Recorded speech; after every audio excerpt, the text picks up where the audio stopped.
Ahoy there, Legion! It's the Monday after a dev stream, so you know we got a recap and review for you. First things first, Nova, Vasto, and Soma Prime are all heading to the vault. In their place, the newest contenders, Valkyr, who's taken the Venka, and Cernos along for the ride. Console Squad, in case you were wondering, DE's hammering out some important issues with Riven mods before they pull the trigger, but it shouldn't be too much longer of a wait for you. Speaking of Riven mods, my oh my, what another fine mess they've gotten themselves into. I'll spare you all the gritty details, but it's pretty safe to say they caused quite a kerfuffle with these painful purple mods. Fortunately, the community was loud enough that DE heard the word and is now fixing them in several ways. First, acquisition. Endo dropping in sorties was pretty bad and preventing folks from getting anything else, myself included. They are reworking the loot, so if you get Endo twice in a row, your odds of everything else will increase. I would also like to see Riven mods on the Kuva Fortress tile set itself. Save the sabotage drop tables to speed up this process, but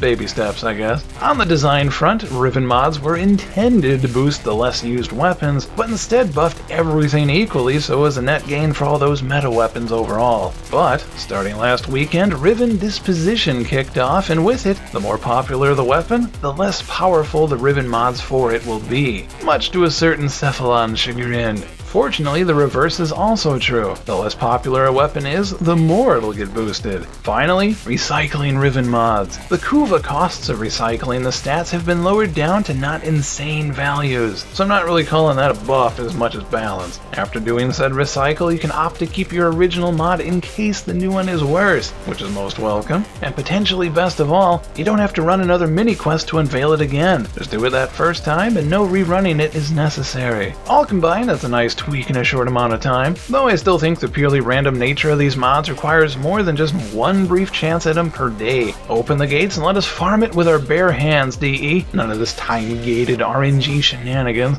Speaking of, Steve mentioned right at the end of the dev stream he often gets asked where Damage 3.0 is from people at conventions. Great question. In response, he asks back, what would you like to see? Which the person seemingly has no idea and freezes.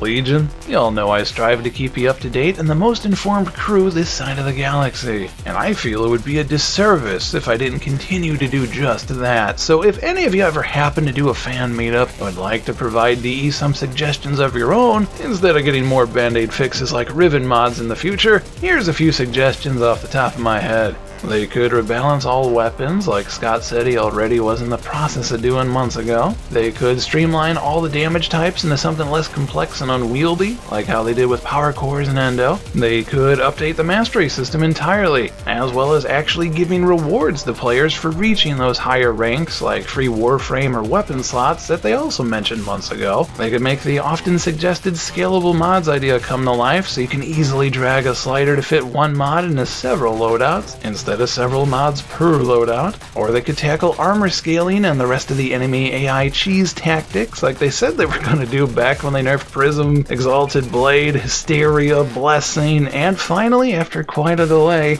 Ash's Blade Storm. Yeah, that's still coming, lads. Can't wait to see the forums when that goes live. So, again, if any of y'all listening happen to wander by DE at a convention and suggest Damage 3.0 actually get picked up off that there bourbon list, feel free to use any of those. Good news is, half of them were suggested by DE themselves already, so it shouldn't be too hard of a sell once you remind them. As for the rando factos this week, Bard Frame and Infested Frame will be released when they are ready. Adding in the step sequencer to play a melody on abilities cast was a great idea, but they had to rework the quest associated with the Bard Frame in order to feature that, so the Infested Frame seems to be the one coming out next. Focus 2.0 will tie directly into the changes implemented in the War Within, so whenever that ends up going live, that should please some folks out there. The alignment choices you made during that quest will dictate which things you can or cannot get in the future. The coming quests will let you swap alignments, so you won't be locked in forever. Well, that depends on how quickly they release said quests, so I wouldn't be too hasty on that description. But just a heads up to any fellow neutrals out there, as about a third of you were, I chose Unaru before this, and y'all see how that turned out, so you might want to get out while you still can. But what do you think, Legion? Like how they're tweaking Riften mods, or maybe something else I mentioned? Or maybe you'd rather they just leave it be and revert something else entirely? Let me know in the comments below. If this recap helped save you some time or put a smile on your face, we'd be honored if you'd like, favorite, and share this with your fellow Tenno. We always appreciate it when he does, and it really helps us out. I'll be back Wednesday with some more Warframe stuff, so until then, thank you for watching, and catch you next time, Legion. Take care.